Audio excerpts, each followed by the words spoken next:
નમસ્કાર ખેડૂત મિત્રો, જય કિસાન, જય ભારત। ખાતરમાં સૂક્ષ્મ તત્વો એના ઉપર જે આપણે સિરીઝ શરૂ કરી છે એમાં આજે આપણે ચોથું તત્વ લઈએ છીએ જેનું નામ છે મેગ્નેશિયમ। હવે આગળના દિવસોમાં આપણે જે સૂક્ષ્મ તત્વોની વિગતો લીધી એમાં ઝીંક, ત્યારબાદ ફેરસ, ત્યારબાદ મેંગેનીઝ અને આજે આપણે મેગ્નેશિયમ ઉપર ચર્ચા કરશું। મેગ્નેશિયમ જે છે એ આપણને મેગ્નેશિયમ સલ્ફેટના રૂપમાં મળે છે, જેમાં મેગ્નેશિયમ 9 થી 9.5% અને કમ્બાઈન સલ્ફેટ એટલે કે સલ્ફર 11%, 11.5% આ પ્રકારની એની ભૂમિકા હોય છે। બંધારણ આ પ્રકારનું આ ખાતરનું હોય છે। હવે આની જે આપણી જરૂરિયાત છે છોડમાં એ લગભગ ફેરસ તત્વોને મળતી આવતી છે।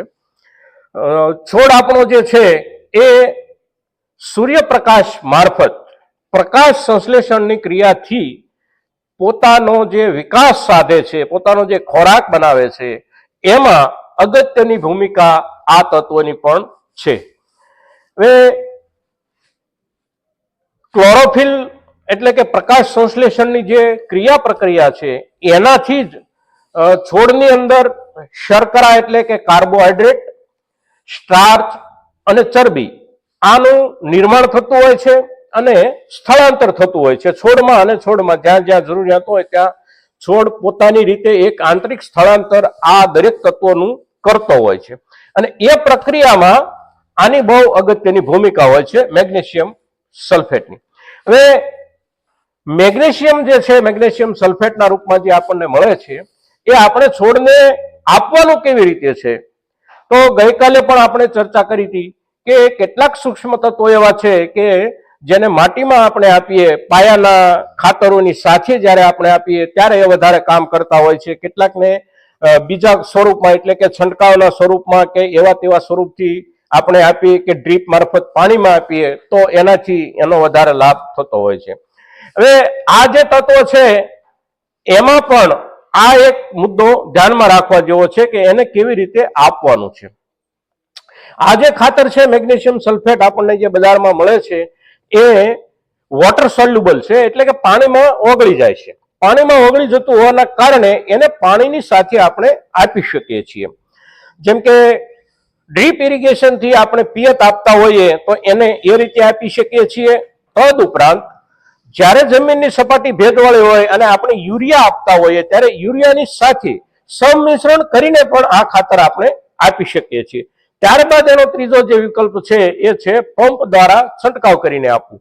પણ પંપ દ્વારા છંટકાવ કરીને આપવું એના કરતા સારો વિકલ્પ એ છે કે પાણીની સાથે આપણે એને આપીએ। અગર તો આપણે પાણી આપ્યા પછી સપાટી પરના ભેજ પર જ્યારે યુરિયા ખાતર આપતા હોઈએ ત્યારે એની સાથે આપીએ।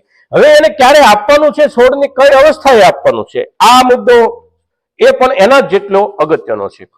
સામાન્ય રીતે આપણો છોડ ઓછામાં ઓછો 1 મહિનાનો થઈ ગયેલો હોવો જોઈએ। 4 અઠવાડિયાનો છોડ થઈ ગયા પછી જ આ ખાતર આપવું જરૂરી છે અને ત્યાર પછી જ એ પ્રક્રિયામાં આવે છે। શરૂઆતમાં જ્યારે છોડ નાનો હોય છે ત્યારે એની બહુ જરૂરિયાત નથી હોતી, પણ જ્યારે છોડનો વિકાસ થવાની શરૂઆત થાય, એના પર્ણોની સંખ્યા વધે અને પ્રકાશ સંશ્લેષણની જે સમગ્ર પ્રક્રિયા છે એ પ્રક્રિયામાં છોડને ગતિ લાવવાની જ્યારે જરૂરિયાત ઊભી થાય ત્યારે આ સૂક્ષ્મ તત્વ એને ખૂબ મદદરૂપ થતું હોય છે।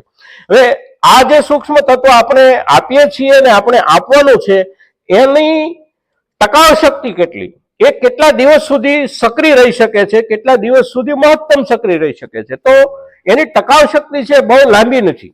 1 અઠવાડિયાથી 2 અઠવાડિયાની અંદર એ પોતાની જે ઉર્જા છે એ ઉર્જા ખર્ચી નાખે છે। એટલે 30 દિવસ, 32 દિવસ કે 35 દિવસનો આપણો છોડ થયા પછી જ્યારે એને આપણે આપવાનું શરૂ કરીએ છીએ ત્યારે એને 2 કે 3 હપ્તે આપણે આપવાનું છે।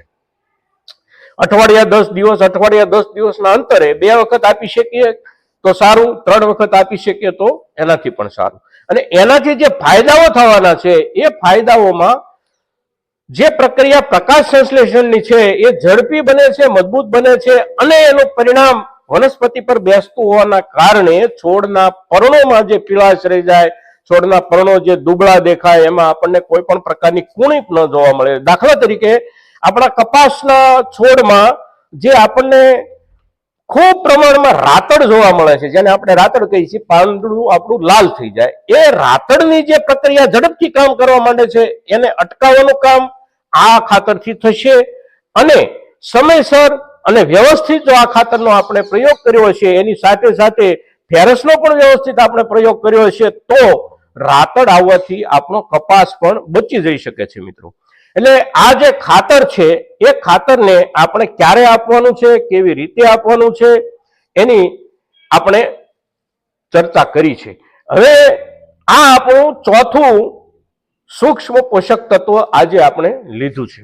વિડીયોના અંતે જે ચર્ચાઓ આવે છે એ ચર્ચાઓના આધારે આપ સૌને હું એક વિશેષ વાત કરવા માંગુ છું કે આ તમામ સૂક્ષ્મ પોષક તત્વો જે છે એની જે આપવાની પ્રક્રિયા છે અને છોડ દ્વારા એની જે ગ્રહણ કરવાની પ્રક્રિયા છે, આ પ્રક્રિયાઓની સાથે સાથે કેવા ફોર્મેટમાં મળતું હોય છે, ક્યાંથી આપણે ખરીદવું, આની પણ ખૂબ બધી પૂછપરછો આવતી હોય છે. તો આ જે ખાતર છે આપણું મેગ્નેશિયમ સલ્ફેટ, એને માટે આપણું કોરોમંડલ ફર્ટિલાઇઝર જે છે એ પણ આ ખાતર બનાવે છે, આપણું ઇફકો ફર્ટિલાઇઝર છે એ પણ આ ખાતર બનાવે છે. નાના પેકિંગમાં પણ મળે છે, મોટા પેકિંગમાં પણ મળે છે. જેવી આપણી જરૂરિયાત હોય એ પ્રમાણે આપણે એને ખરીદવાનું છે.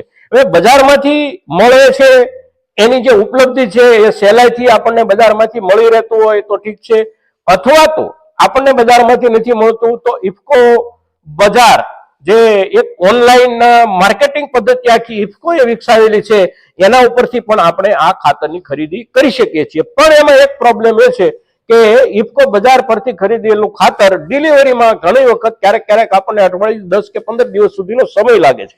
એટલે આ બાબતને ધ્યાનમાં લઈ અને આપણે ઓનલાઈન ઓર્ડર કરવાનો છે. જો આપણે ઝાઝા દિવસ વીતી જાય અને આપણી જરૂરિયાતનો સમય જતો રહે તો એવું નહીં કરવા માટે આપણે સ્થાનિક એગ્રો પરથી એને ગોતી કાઢીએ ગમે ત્યાંથી અને ખરીદી લઈએ. બને ત્યાં સુધી આપણી જે સહકારી બ્રાન્ડ છે કે ભાઈ કોરોમંડલ છે, ઇફકો છે, એના તરફથી બનાવેલું ખાતર આપણે ખરીદવાનો આગ્રહ રાખીએ. મિત્રો, આજના વિડીયોમાં મેગ્નેશિયમ બાબત જે આપણે ચર્ચા કરી છે, આ ચર્ચા વધારેમાં વધારે ખેડૂતો સુધી પહોંચે એવો આપણે સૌ પ્રયાસ કરશું. જય કિસાન, જય ભારત.